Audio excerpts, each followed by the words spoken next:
Musée des Suisses dans le monde, Château de Pente, une conférence de M. Gérard Miège. Mesdames, Messieurs, c'est avec un grand plaisir que je vais vous présenter mon nouvel ouvrage intitulé L'histoire partagée des relations franco-suisses, dans lequel je relate tout ce que je racontais aux visiteurs du Musée des Suisses dans le monde durant les quelques 15 années où j'ai œuvré en tant que guide et conseiller historique. Malheureusement, créé par M. Jean-René Bory en 1978, celui-ci a dû fermer ses portes en 2021 à la suite de gros problèmes financiers. Voulu par M. Bory et ses successeurs, la vocation de ce musée était de rappeler l'histoire de la Confédération helvétique, de sa lente et difficile construction, de ses rapports avec ses voisins, de la renommée de ses soldats et de ses officiers qui, passant du champ de bataille au salon feutré de la cour, se firent diplomates, contribuant ainsi à la renommée de leur patrie, mais aussi des écrivains, philosophes, artistes, scientifiques, ingénieurs, archéologues et architectes qui, par leur talent, participèrent à l'essor du vieux continent et donnèrent de la Suisse l'image d'une nation moderne et ouverte au monde. Bien sûr, il n'est pas dans mon intention de vous parler de tout ce qui faisait la richesse de ce lieu.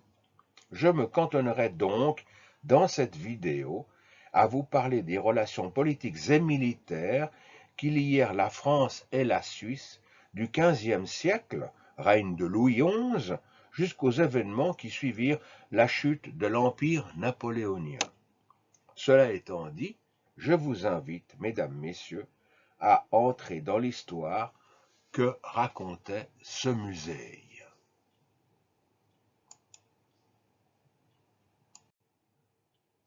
Au premier abord, nous pourrions penser nous être trompés. Sommes-nous dans un musée suisse ou dans un musée français? Car que voyons-nous? Des bustes de rois, Louis XVI, Henri II, Henri IV, Louis XIV. Il y a même 2 cardinaux, Richelieu et Mazarin. Et il y a une reine, Marie-Antoinette. Il y a aussi un buste représentant un Suisse, plus exactement un Genevois, c'est celui de M. Jacques Necker. Pourquoi sont-ils là? Eh bien, tout simplement pour montrer à quel point l'histoire de la Suisse a été intimement liée au cours des siècles à celle de la France. En effet, la Suisse ne s'est pas faite toute seule, isolée dans ses montagnes. Bien au contraire, elle a été forgée par des apports extérieurs et par l'émigration d'une partie de sa population qui, comme une éponge, s'est gorgée de culture, de sciences et d'art. Chacun de ces personnages a été mêlé étroitement à notre histoire. Bien sûr, il y en eut d'autres, et c'est ce que nous allons voir en poursuivant notre visite. Si vous me le permettez, je saute toute l'histoire des origines de la Confédération que j'ai déjà largement développée dans mon livre précédent, Marignan, Histoire d'une défaite salutaire, pour m'arrêter sur un événement bien précis, la confrontation entre l'armée royale française commandée par le dauphin Louis, fils du roi Charles VII et futur Louis XI, et l'armée des ligues de Haute-Allemagne, c'est-à-dire les Suisses, lors de la bataille de Saint-Jacques-sur-la-Birse, près de Bâle, en 1444, qui marqua véritablement le début des relations entre les deux nations.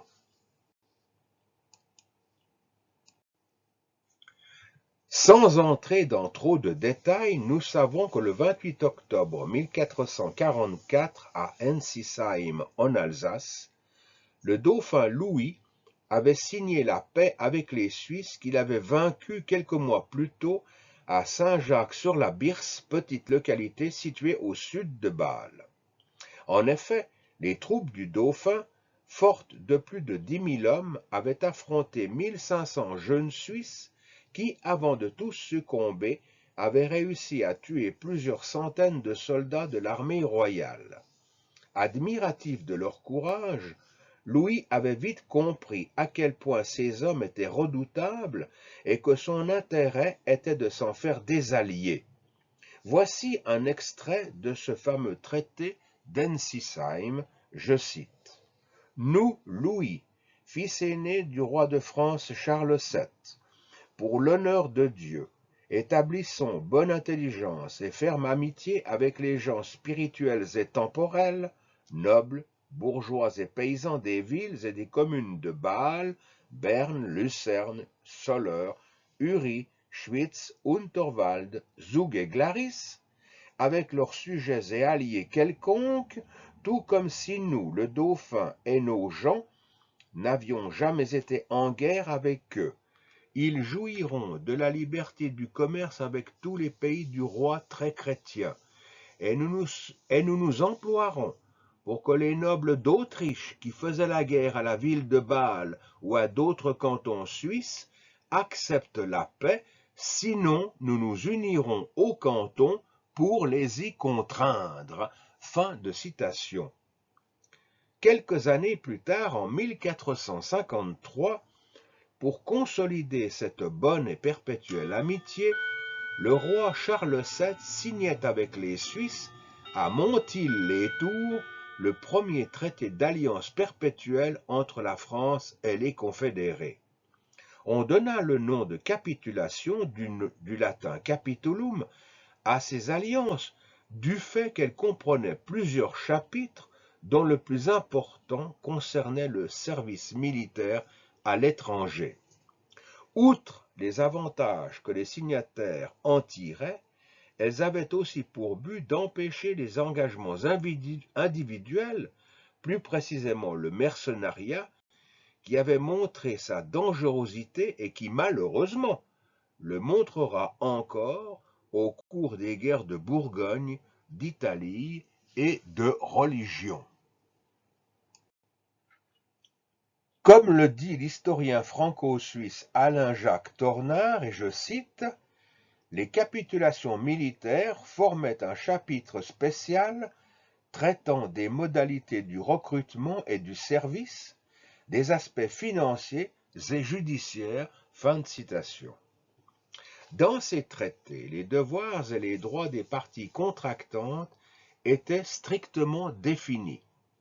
Les troupes suisses pouvaient être rappelées en cas d'agression du territoire helvétique. La justice restait du ressort des tribunaux du canton d'origine du régiment, et ces jugements étaient prononcés sans appel.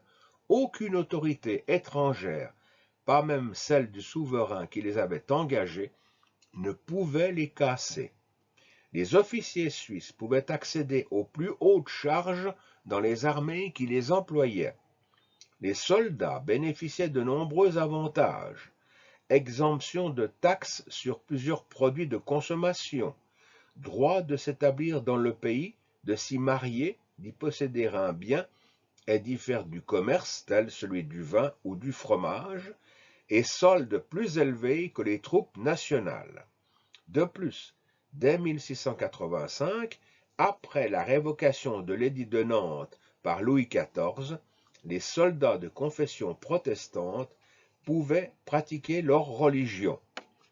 Un second point très important est à relever, comme de nombreuses troupes suisses servaient dans différentes nations européennes, dans le cas où elles se retrouveraient en temps de guerre dans des camps opposés, elles avaient l'obligation de s'en retirer. Nous verrons plus loin que ce ne fut malheureusement pas toujours le cas.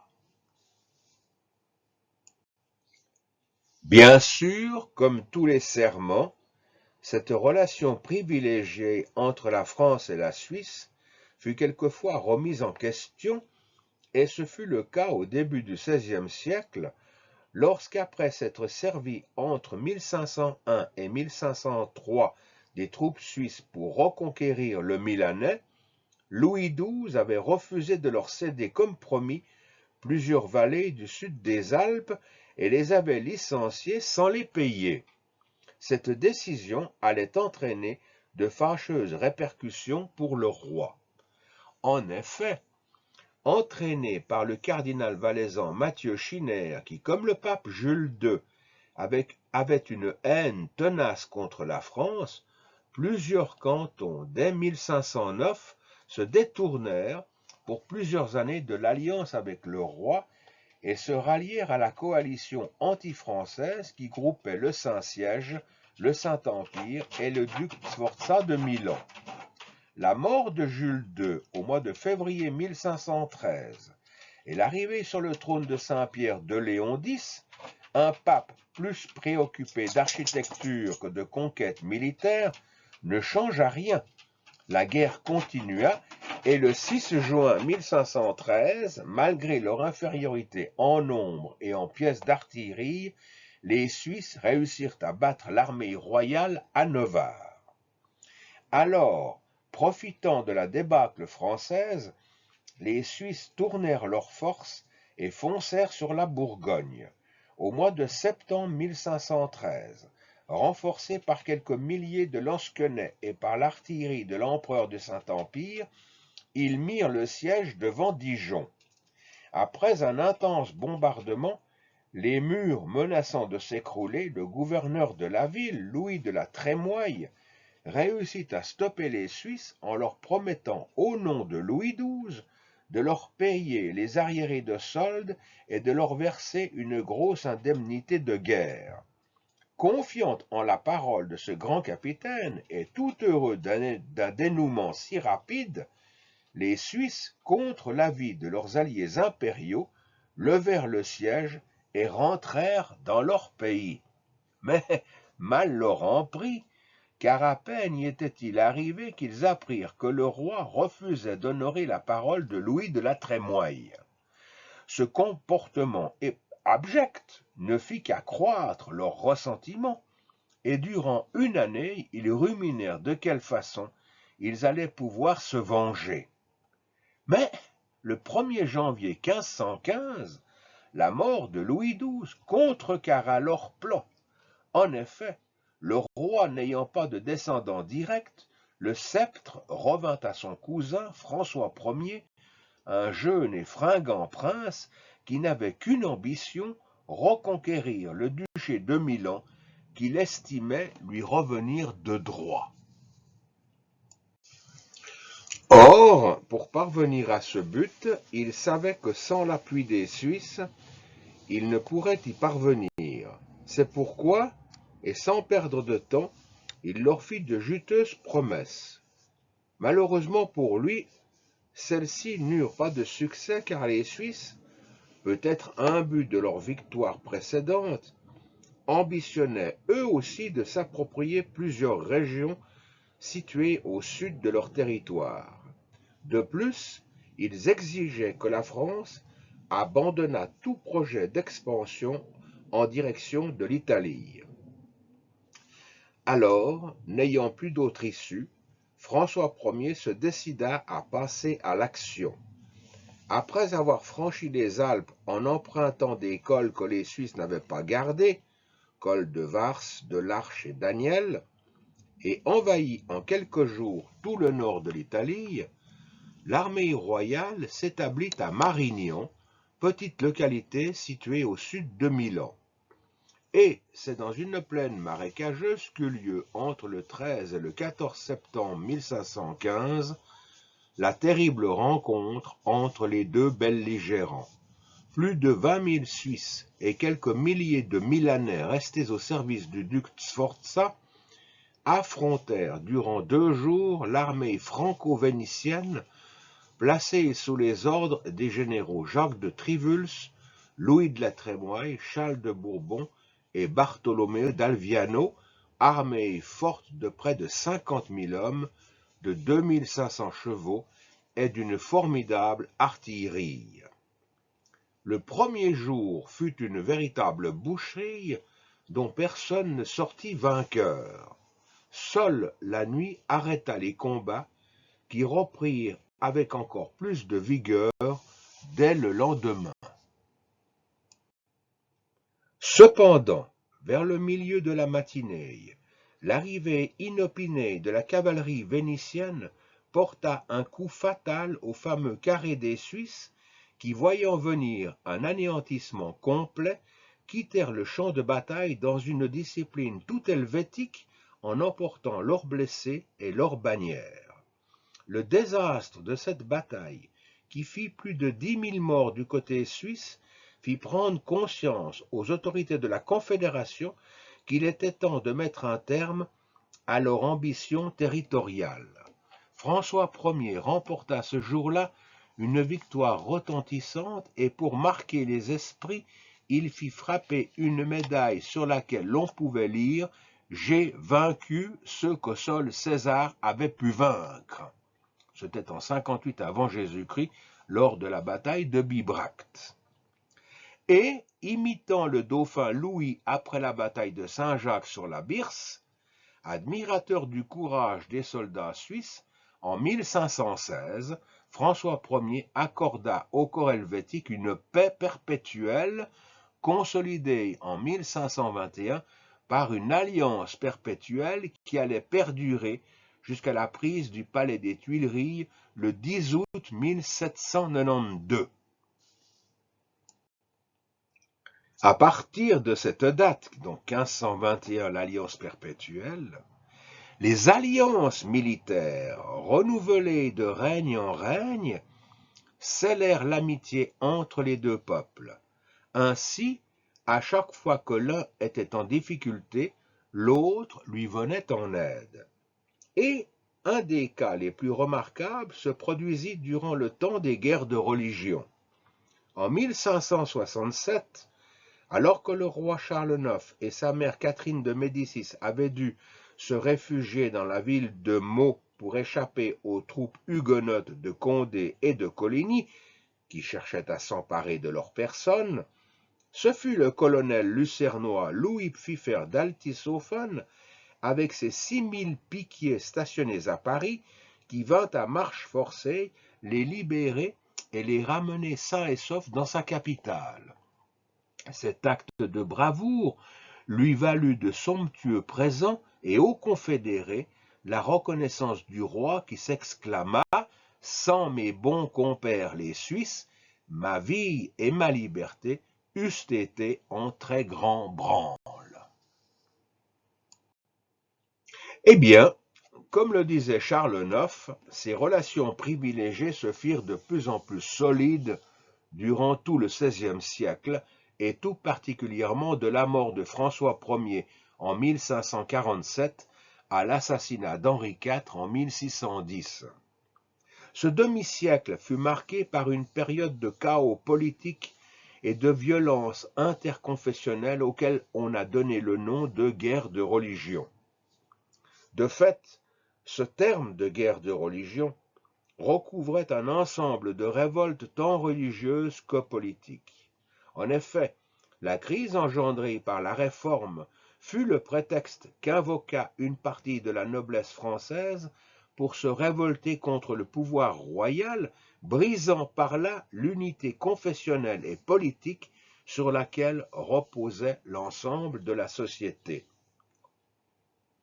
Du massacre des Huguenots à Vassy en 1562, de celui des catholiques lors de la Michelade de Nîmes en 1567, ou de la Saint-Barthélemy en 1572, jusqu'à la promulgation par Henri IV de l'édit de Nantes en 1598, 8 guerres, entrecoupées de périodes de paix, ébranlèrent les règnes de François II, de Charles IX, d'Henri III et d'Henri IV, sans oublier bien sûr le rôle ambigu que tint la reine-mère Catherine de Médicis durant ces années.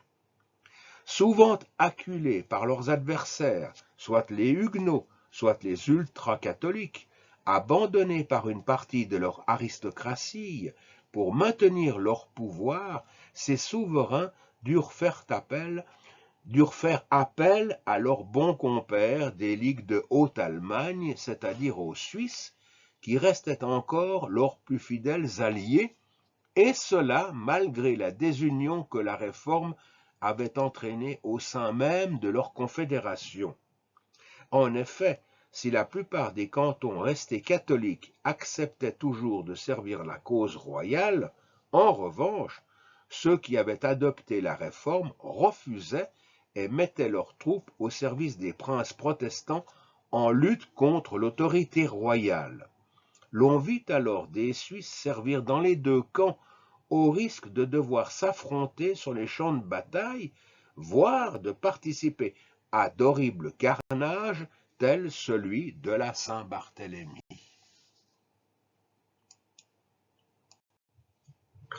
Ainsi, durant près de 4 décennies, des milliers de Suisses furent engagés au service du roi ou contre lui.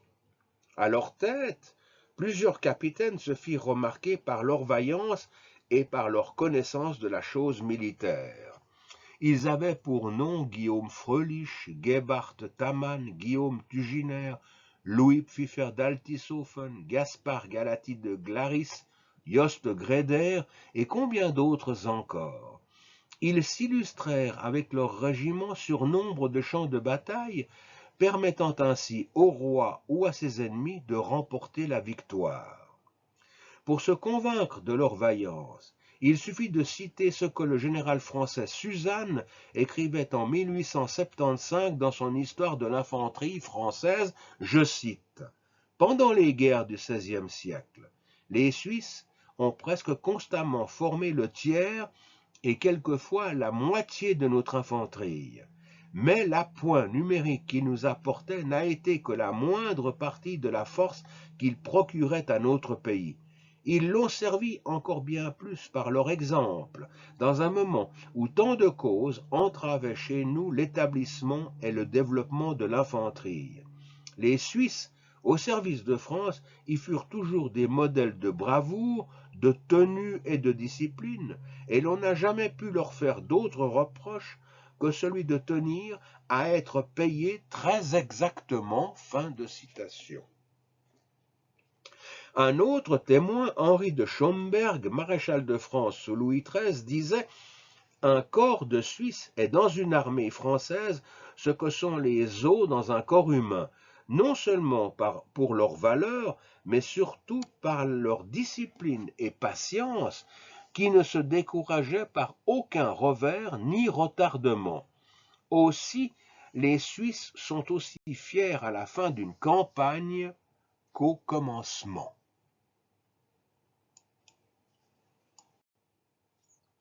Ces guerres, dites de religion, bouleversèrent le royaume à tel point qu'à plusieurs reprises, il fut menacé de succomber. La faible santé de François II et de Charles IX, tous deux décédés fort jeunes, le mépris du peuple et d'une partie de l'aristocratie pour Henri III et les atermoiements de la reine-mère Catherine de Médicis permirent aux oppositions, qu'elles fussent religieuses ou politiques, de se soulever. Le 1er août 1589, poignardé par le moine Jacques Clément, Henri III eut juste le temps, avant de rendre le dernier soupir, de désigner son cousin pour lui succéder. Or, ce cousin s'appelait Henri de Bourbon, il était roi de Navarre et chef des Huguenots. Aussitôt, dans toute la France, une grande partie du peuple catholique se souleva. Alors, pour parvenir à s'imposer, et bien qu'il se fût converti au catholicisme en 1593, Henri IV dut affronter ses ennemis durant plusieurs années. Enfin, après moult batailles au cours desquelles il avait successivement écrasé tous ses adversaires, secondé par de bons ministres, tant catholiques que protestants, à l'exemple de Maximilien de Béthune, duc de Sully, Henri IV put se consacrer à la restauration de son royaume. Homme sage et réaliste, il avait compris que seule la tolérance pourrait ramener la paix. Aussi, une de ses premières décisions fut d'imposer le 13 avril 1598 l'édit de pacification de Nantes qui mit un terme, du moins pour quelques années, aux guerres de religion. Au fil des siècles, Toujours en manque de soldats, le gouvernement royal fit de plus en plus souvent appel à la Confédération pour obtenir des troupes. Pour y parvenir, au mieux et le plus rapidement possible, le roi était représenté par un ambassadeur qui résidait à Soleure. Disposant de très gros moyens financiers, cet ambassadeur pouvait faire pression sur les députés de la Diète en les invitant dans sa belle résidence où, durant plusieurs jours, il tenait table ouverte. Les festins étaient pantagruéliques et les écus d'or étaient distribués à profusion. Cependant, à plusieurs reprises, et malgré toutes ces démonstrations d'amitié, les demandes de levée de troupes n'étaient pas toujours acceptées par la Diète fédérale. Il fallait alors employer d'autres moyens que l'argent pour amener les députés de la Diète à accepter ces demandes de levée de troupes. Ainsi, passant outre aux obligations stipulées dans les traités, l'on envoyait en Suisse un homme muni des pleins pouvoirs pour soudoyer quelques magistrats afin d'obtenir des troupes non avouées, c'est-à-dire non reconnues par la Diète. Bien sûr que cette façon d'agir mettait en rage les chefs des cantons qui étaient ainsi privés des généreuses pensions que le roi leur versait lorsqu'une capitulation était signée. Capitulation, je vous rappelle, c'était donc un traité. Et un de ses émissaires les plus efficaces fut Giovanni Pietro Stupa. Originaire de la Valteline, il était, en tant que colonel général des Suisses et Grisons, le chef de toutes les troupes suisses en France. Et cela n'était pas une sinécure, puisqu'à ce moment, au début de la guerre de Hollande, en 1672, 12 régiments suisses se trouvaient engagés en France, ce qui équivalait à plus de 30 000 hommes. Nous avons vu aussi que les Suisses avaient de nombreux privilèges, à l'exemple de leur solde, qui était au minimum 1,5 fois plus élevé que celle des troupes françaises. D'où, entre les soldats français et suisses, de la jalousie et souvent de terribles rixes. Et il en allait de même au sein du gouvernement français, où le coup des Suisses suscitait de nombreux désaccords. À l'exemple de ce qui se passa en 1668, quand, face aux réclamations des Suisses qui voulaient être payés, le marquis de Louvois, ministre de la guerre, dit au roi, en présence de Giovanni Pietro Stupa, je cite, « Sire, on est toujours pressé par les Suisses pour être payés. Si votre Majesté avait tout l'argent qu'elle et ses prédécesseurs ont donné aux Suisses, elle pourrait paver d'argent une chaussée de Paris à Bâle. » À quoi Stupa répliqua, « Cela peut être vrai, sire, mais s'il était possible de ramasser tout le sang que ceux de ma nation ont versé pour le service de votre Majesté et celui de ses prédécesseurs, on pourrait en remplir un canal qui irait de Bâle à Paris. » Ce fut aussi à cause de ces nombreux privilèges et pour éviter des bagarres que Louis XV décida à partir de 1750 de loger les Suisses dans des casernes comme celle de Courbevoie, et qu'ils n'eurent bientôt plus le droit, lorsqu'ils étaient en congé, de fréquenter les tavernes de la ville. Ils devaient rester dans leur quartier où, heureusement pour eux, ils disposaient d'une auberge. D'où l'expression désobligeante de boire en Suisse.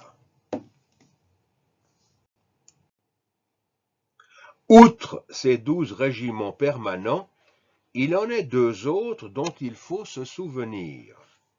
La Compagnie des 100 Suisses, qui fut créée par Charles VIII en 1497 et qui fut la première troupe permanente au service de France.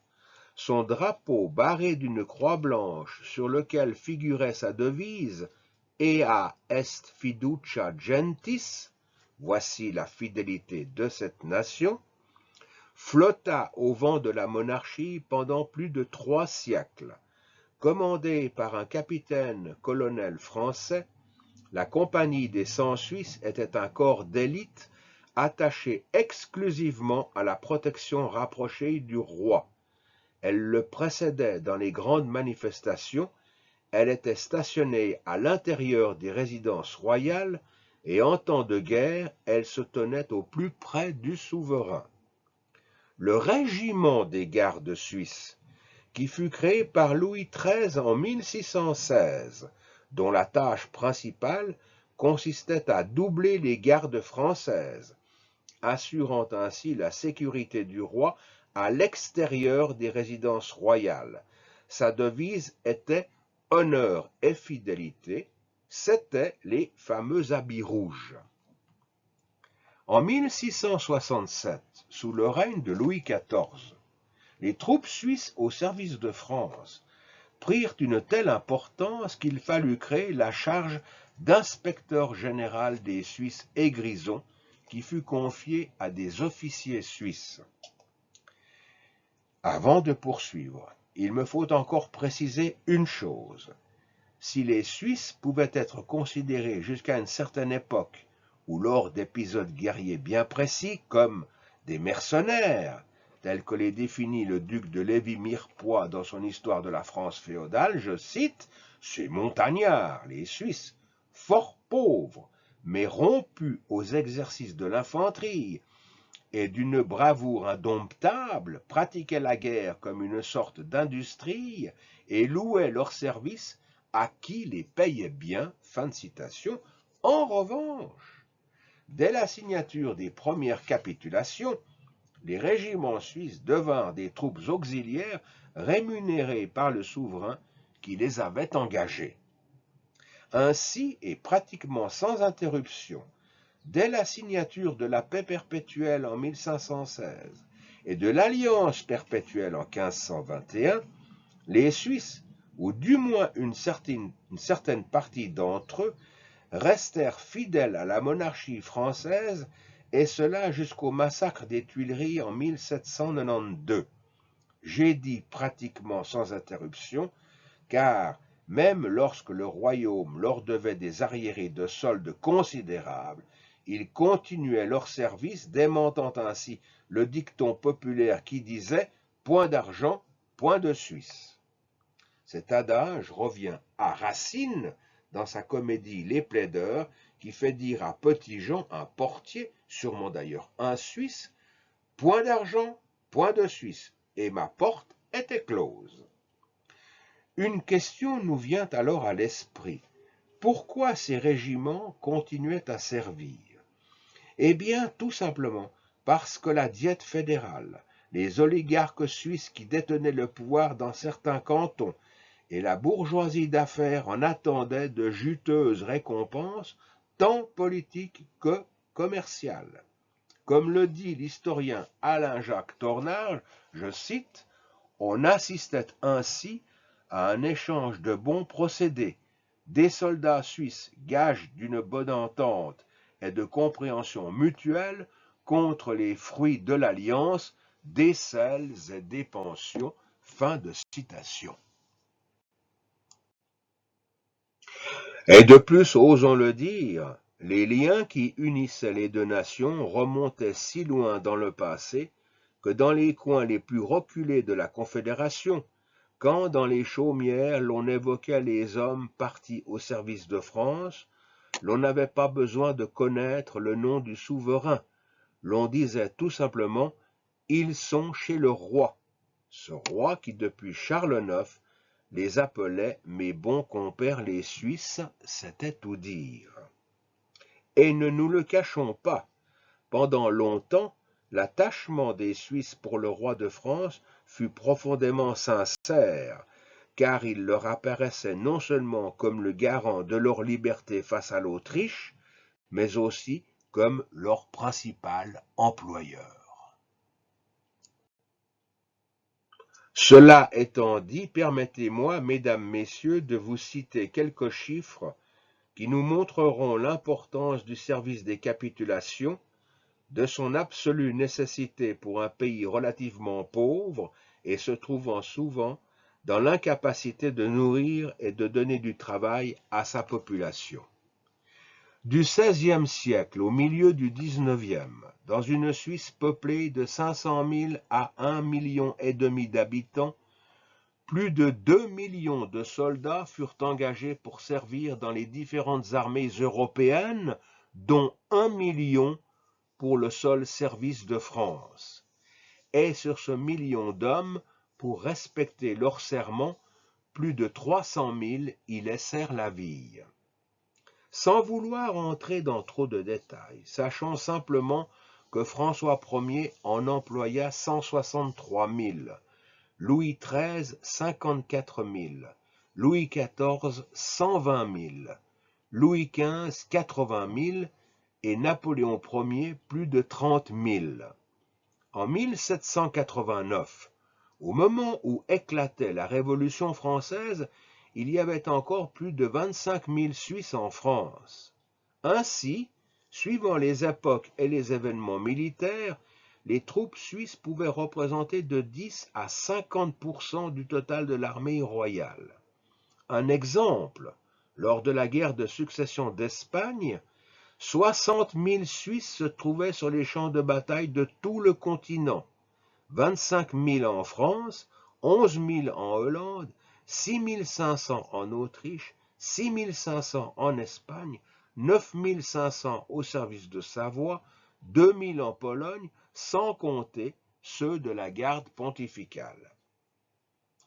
À la tête de ces régiments suisses, plusieurs capitaines se firent valoir au service de la France. Je vous en cite quelques-uns.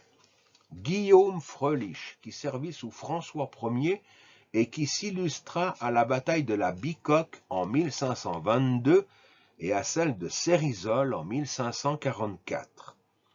Louis Pfiffer d'Altishoffen, dit le roi des Suisses, l'artisan de la célèbre retraite de Meaux en 1567, et qui participa activement aux victoires de Jarnac et de Montcontour.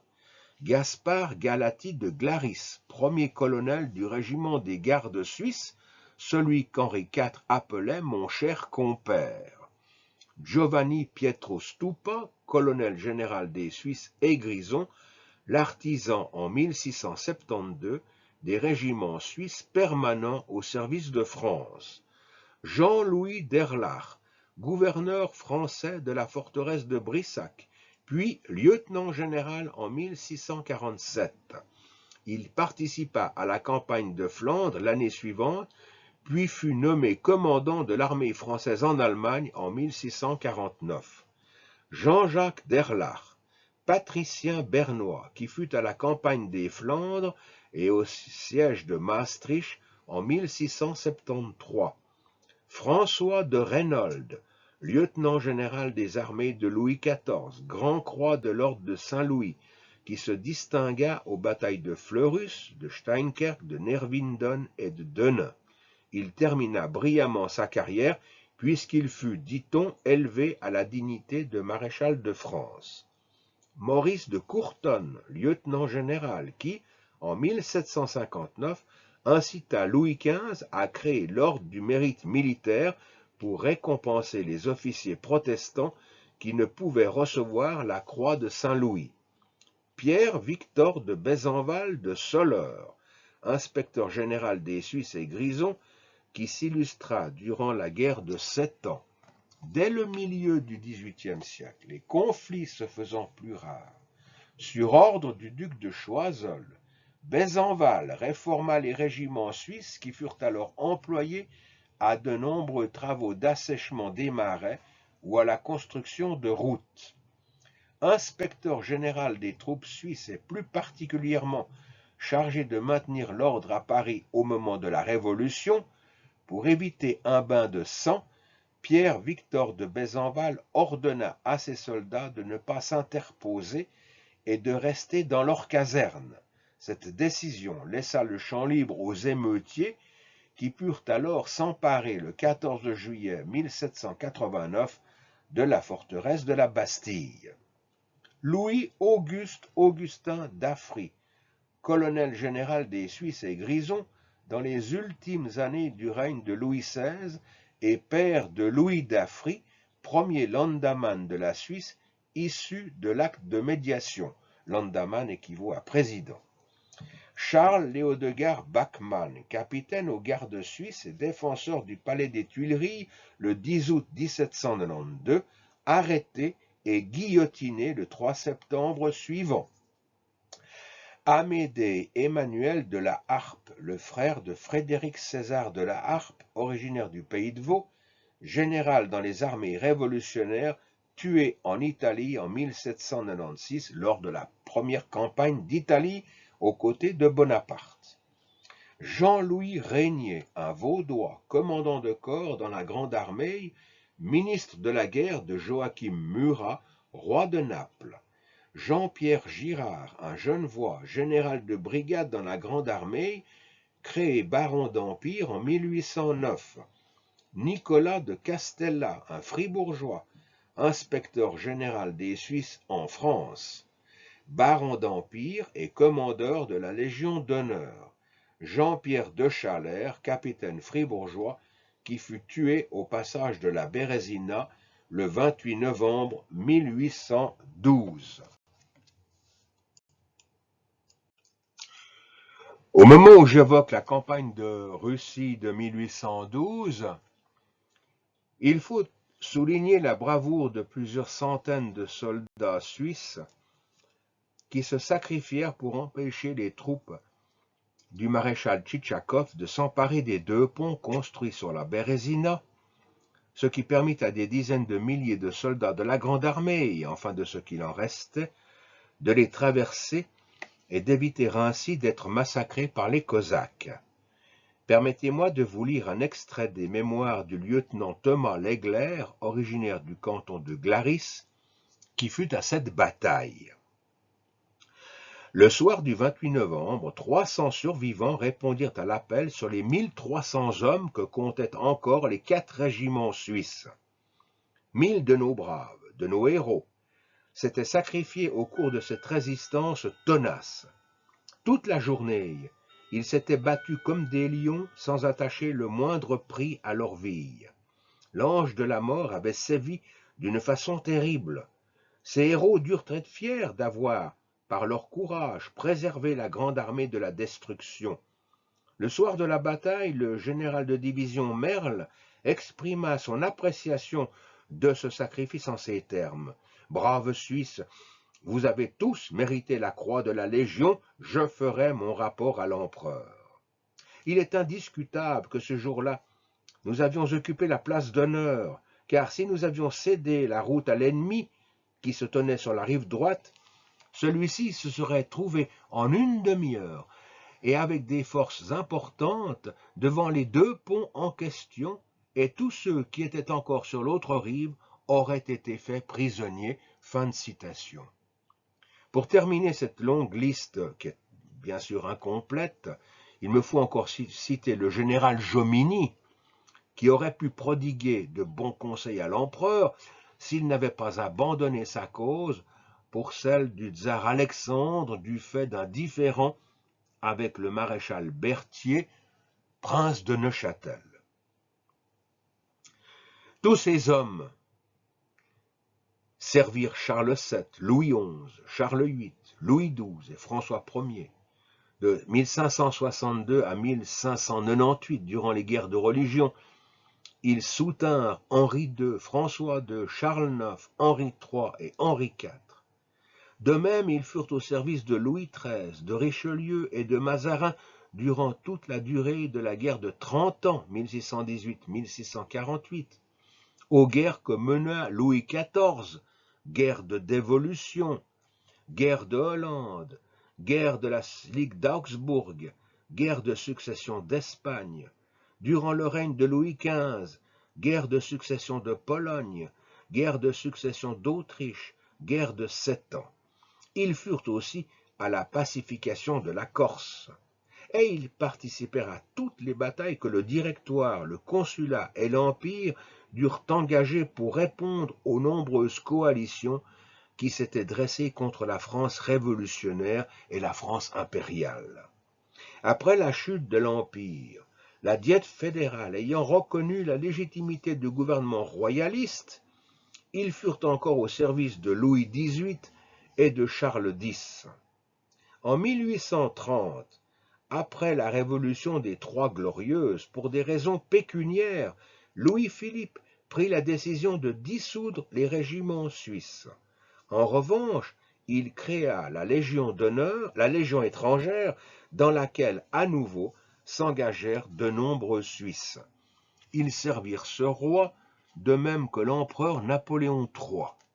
À noter que le service à l'étranger ne fut formellement interdit qu'en 1849 et que le dernier régiment au service de Naples ne rentra au pays qu'en 1859, à la fin de son engagement.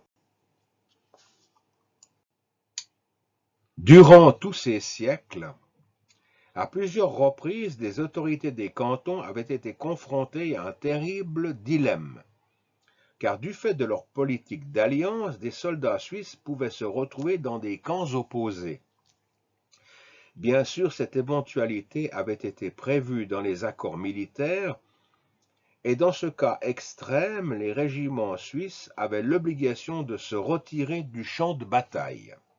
Toutefois, entre la théorie et la pratique, il en allait tout autrement, et souvent pour assouvir leur goût de la guerre, mais aussi pour ne pas perdre leur solde, les hommes formant ces régiments refusaient. Je vous cite un exemple. Au matin du 11 septembre 1709, lors de la bataille de Malplaquet, faisant fi du règlement, le régiment suisse de Rodolphe de May au service de France avait affronté celui de son cousin Gabriel de May au service de Hollande, laissant sur le terrain plusieurs centaines de morts. À l'annonce de ce désastre, atterrées, les autorités de la Confédération avaient tenté d'y remédier, mais l'état de pauvreté du pays, l'ambition et le goût des officiers suisses à servir d'autres nations que la leur, et les rentes payées aux soldats et aux autorités des cantons empêchèrent de parvenir à un accord. En 1777, sous le règne de Louis XVI, après plusieurs mois d'intenses discussions, l'alliance avec l'ensemble des cantons fut renouvelée. Et pour célébrer cet événement extraordinaire, une grande fête eut lieu à Soleure et dans la cathédrale Saint-Ours le 28 mai 1777. Toutefois, cette grandiose manifestation ne pouvait cacher la désastreuse situation financière du royaume. Aussi, pour tenter d'y remédier, en 1776, le roi avait porté son choix sur un Genevois, Jacques Necker, pour être le nouveau directeur général du Trésor royal. Malheureusement, et malgré ses talents de banquier qui lui avaient permis de faire fortune en peu d'années, ces réformes n'ayant apporté aucun résultat, il fut renvoyé en 1781. Rappelé au mois d'août 1788 avec le titre de ministre, Necker ne put enrayer la faillite de l'État et fut démis de ses fonctions le 11 juillet 1789. 3 jours plus tard, le 14 juillet, le peuple parisien s'emparait de la Bastille.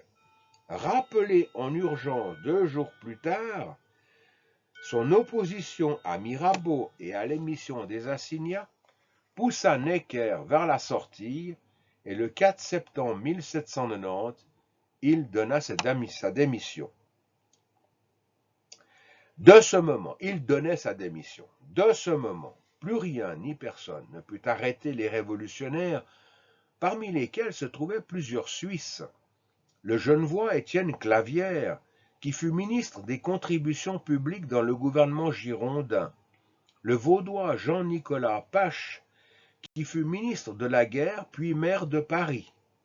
Et le Neuchâtelois Jean-Paul Marat, le rédacteur du fameux journal L'Ami du Peuple. Les événements allaient alors se précipiter. La tentative de fuite de Louis XVI dans la nuit du 20 au 21 juin 1791, son arrestation à Varennes, puis sa répugnance à promulguer certaines lois adoptées par l'Assemblée lui attirèrent la haine d'une partie du peuple qui décida alors de s'en débarrasser. Le 10 août 1792, plusieurs milliers de révolutionnaires envahirent le palais des Tuileries.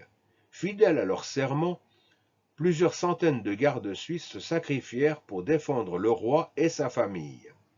Mais cette marque de fidélité à la royauté et ce sens du devoir étaient inacceptables pour les révolutionnaires et dès lors les Suisses furent vus comme étant l'ultime rempart de la monarchie.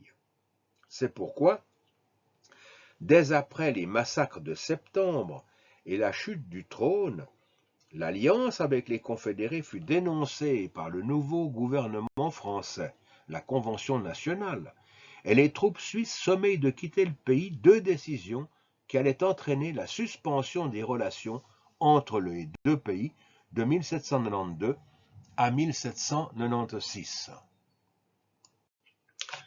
Bien sûr, les événements révolutionnaires qui secouaient la France firent bientôt des émules en Suisse, surtout parmi les pays sujets, qui avaient de plus en plus de peine à supporter le joug de leur canton suzerain. Tel était le cas des habitants du Jura bernois qui se révoltèrent en 1792 contre le prince-évêque de Bâle et qui, grâce à l'intervention du général français Custine, proclamèrent leur indépendance en créant une éphémère république roracienne. Éphémère car l'année suivante, elle fut incorporée à la République française comme département du Mont-Terrible. De même, en 1797, la Valteline, qui appartenait aux Ligues grises, fut incorporée par Bonaparte à la République cisalpine. À Genève, qui, je vous le rappelle, était une république indépendante alliée des confédérés, plusieurs révoltes avaient déjà eu lieu durant le siècle, mais aucune n'avait abouti.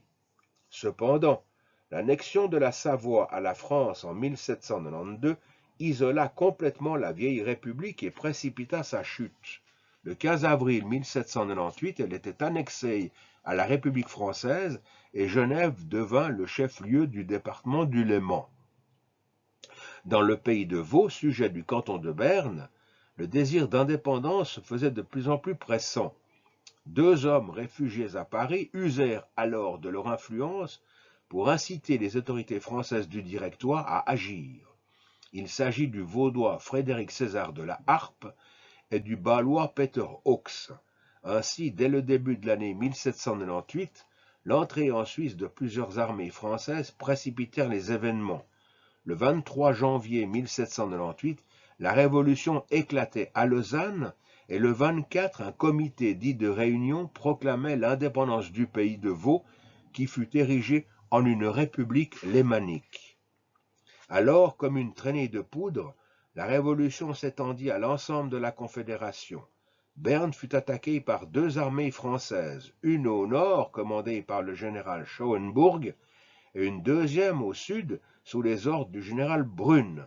Après de très durs combats à Fraubrunnen et Graols, le 5 mars 1798, Berne capitulait, entraînant en quelques jours l'effondrement de la Confédération des 13 cantons. Le 12 avril 1798, du haut du balcon de l'hôtel de ville d'Aarau, le Bâlois Peter Hawks proclama la naissance de la République helvétique, une et indivisible. Les cantons, qui n'étaient plus que de simples divisions administratives, furent redessinés et dirigés par un préfet. Un directoire de 5 membres commanda à l'exécutif, le législatif étant dévolu à un Sénat et à un Grand Conseil. Incontestablement, le nouveau régime était accompli en peu d'années, de 1798 à 1803, des prodiges dans tous les domaines: égalité des citoyens, liberté de conscience, égalité des langues, unification des poids et mesures, réforme du droit civil et pénal, suppression de la torture, développement de l'instruction publique, liberté du commerce, etc. Malheureusement, cette politique hardie souvent copiées sur celles de la République française, ne convenaient nullement à l'esprit et à l'histoire des Suisses, trop dissemblables du fait de la religion, de la langue, des us et coutumes. Cette situation déjà tendue fut aggravée par l'état de guerre dont la Suisse fut bientôt le théâtre, au mois d'août 1798, sous couvert du traité d'alliance entre la République française et la République helvétique. Le gouvernement suisse se vit dicter sa politique étrangère par le Directoire de Paris. Ainsi, lorsqu'une seconde coalition se forma contre la France, les Autrichiens et les Russes décidèrent d'occuper la partie orientale du territoire suisse afin de couper les communications entre les armées françaises d'Italie et d'Allemagne. Une partie de la Suisse eut alors à subir les affres de la guerre.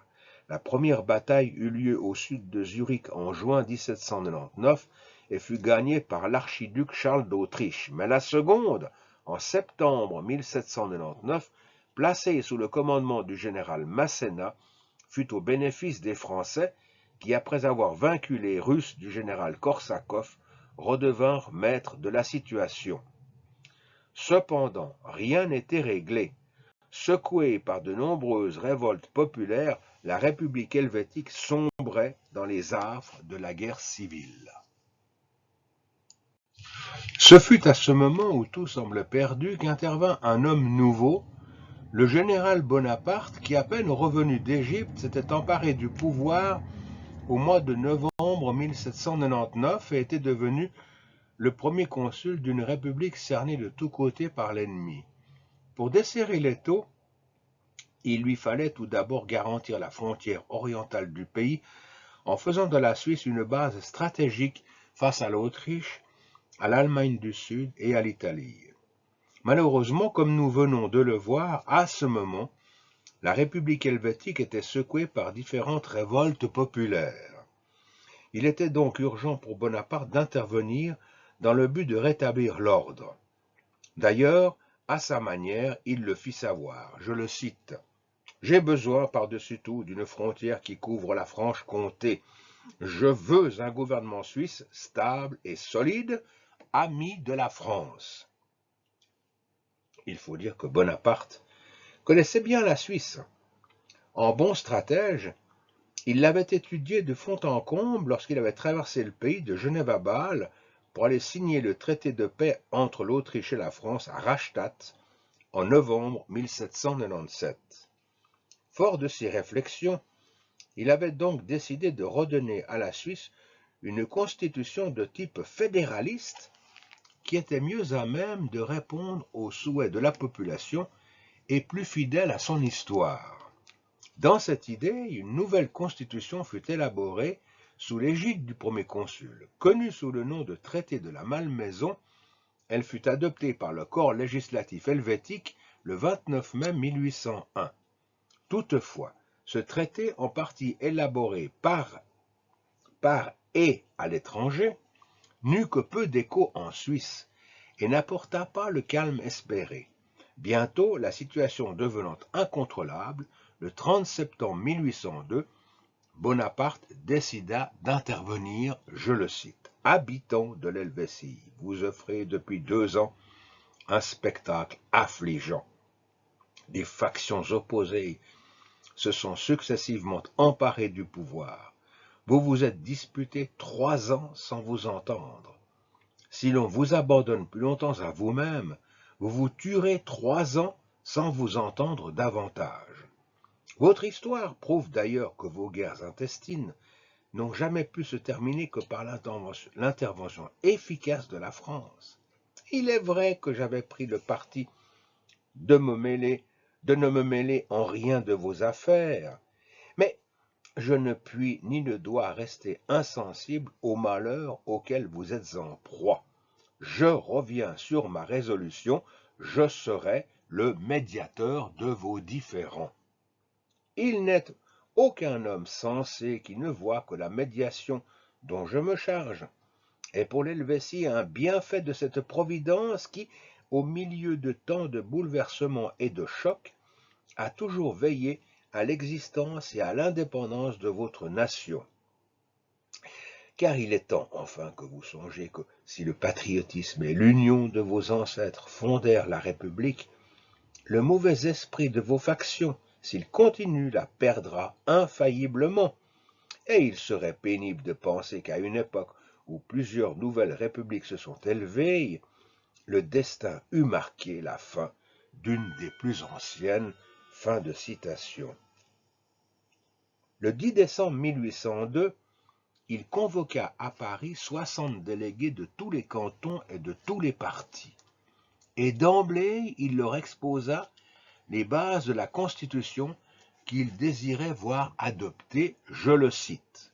« Citoyens députés de la République helvétique, la situation de votre patrie est critique. La modération, la prudence et le sacrifice de vos passions sont nécessaires pour la sauver. J'ai pris à la face de l'Europe l'engagement de rendre ma médiation efficace. Je remplirai tous les devoirs que cette auguste fonction m'impose.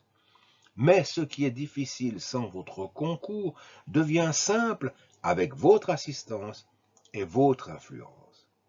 La Suisse ne ressemble à aucun autre État, soit par les événements qui s'y sont succédés depuis plusieurs siècles, soit par sa situation géographique et topographique, soit par les différentes langues, les différentes religions et cette extrême différence de mœurs qui existe entre ces diverses parties. La nature a fait votre État fédératif, vouloir la vaincre ne peut pas être d'un homme sage. Les circonstances, l'esprit des siècles passés avaient établi chez vous des peuples souverains et des peuples sujets. De nouvelles circonstances et l'esprit différent d'un nouveau siècle, d'accord avec la justice et la raison, ont rétabli l'égalité des droits entre toutes les portions de votre territoire.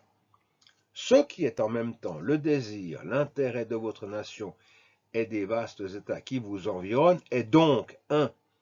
L'égalité des droits entre vos 18 cantons, 2. Une renonciation sincère et volontaire aux privilèges de la part des familles patriciennes, 3.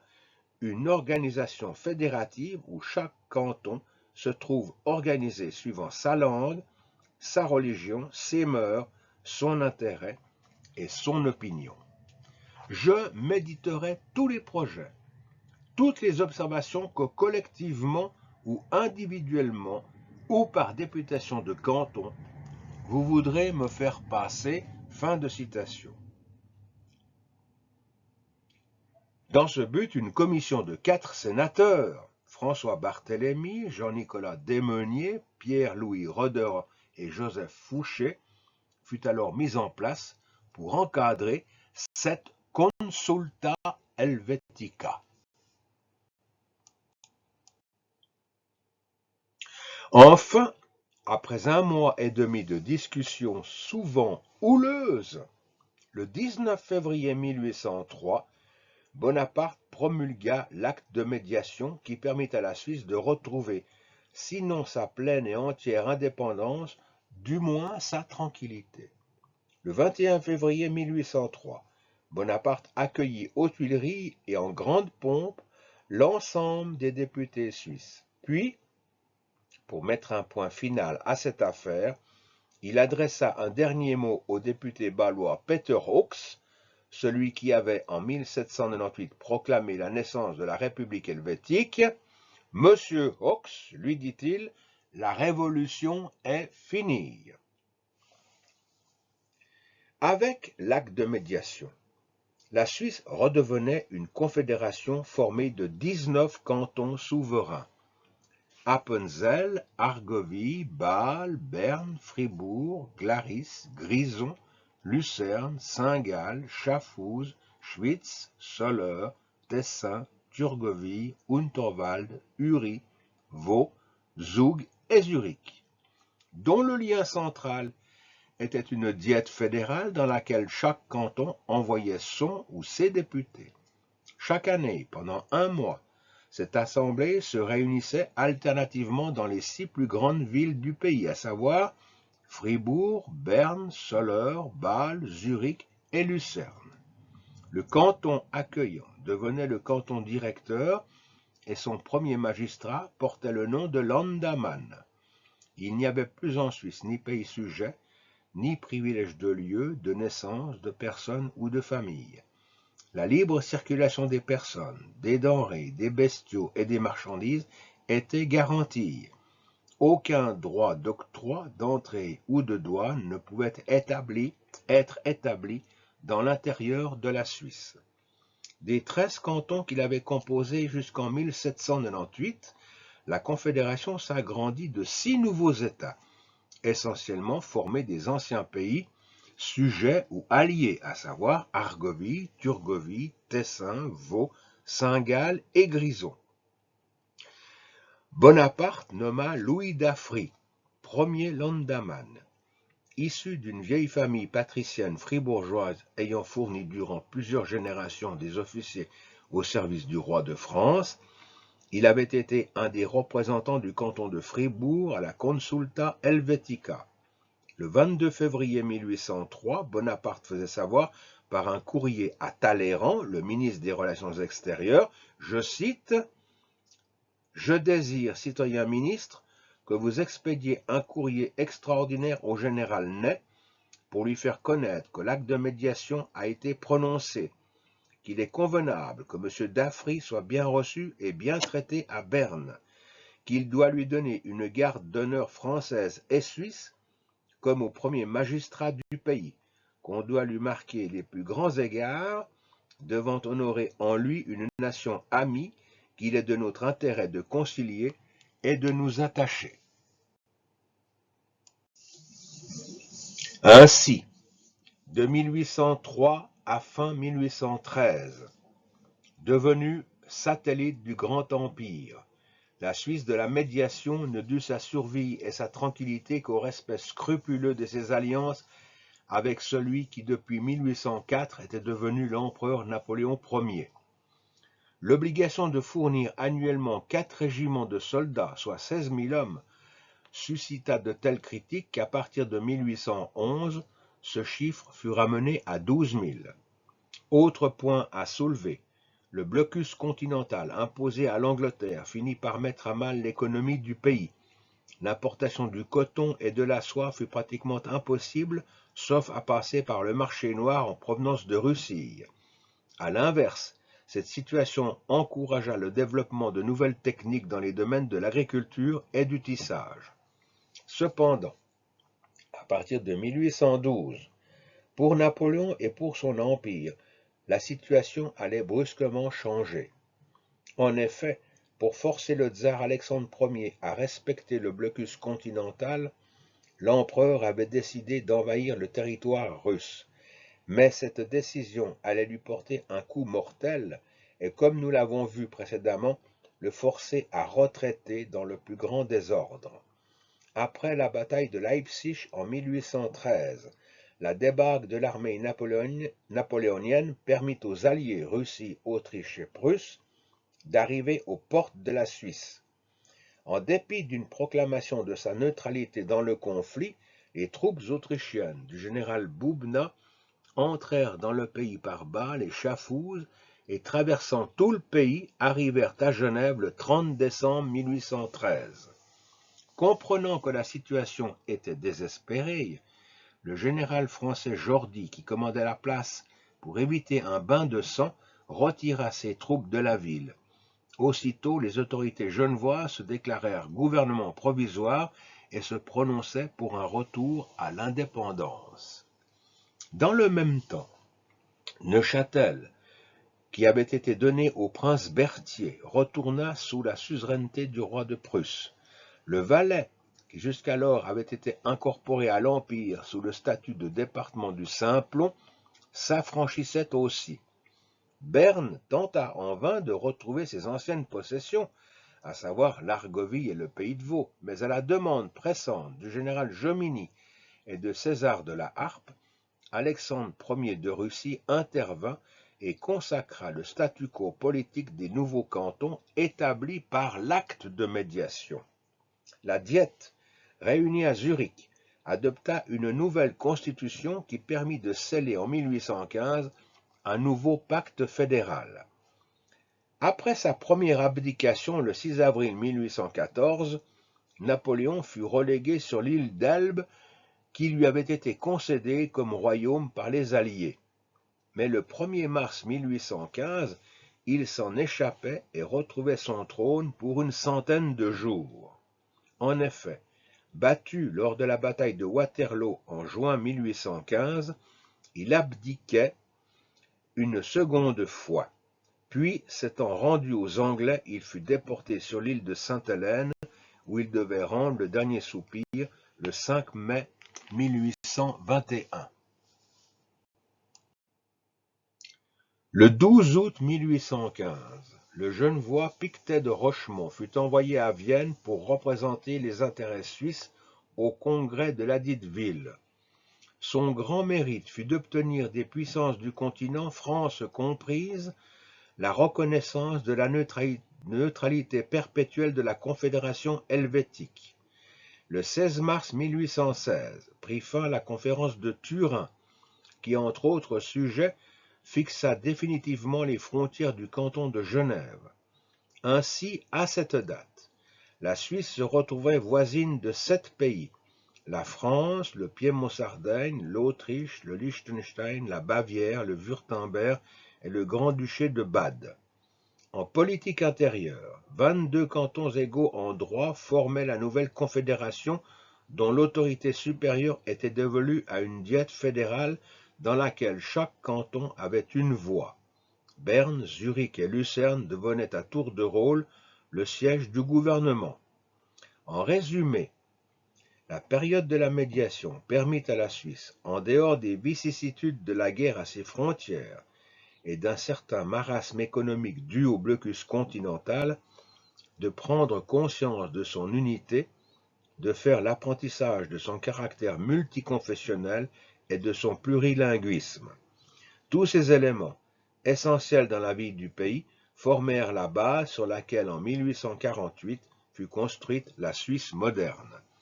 En cela, le rôle de Napoléon Bonaparte ne peut être relégué aux oubliettes de l'histoire.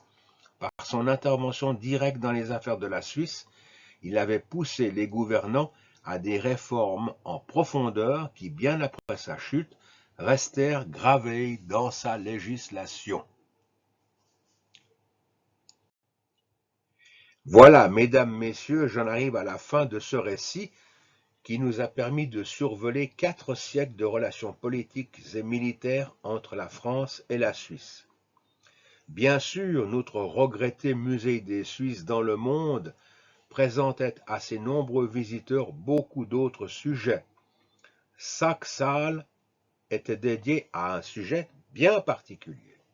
Salle des origines de la Confédération, salle des alliances, salon des officiers et de la Révolution, salon de la diplomatie, salle des écrivains et des philosophes, salle du refuge suisse des Bonaparte, salle des architectes suisses à Rome, Domenico Fontana, Carlo Maderno, Francesco Borromini, et à Saint-Pétersbourg, Antonio Solario, Domenica Trezzini, Carlo Rossi et les frères Adamini.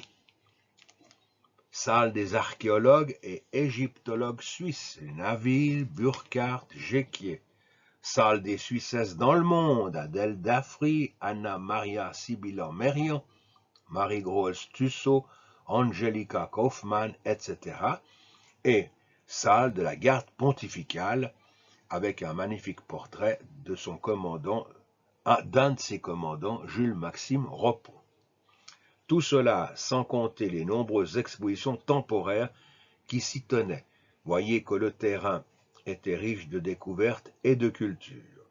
Mais trêve de nostalgie, dans cet endroit, nous y avons passé de beaux moments qui nous ont permis de rencontrer de belles personnes et rien que pour ça, cela valait la peine. Je vous remercie.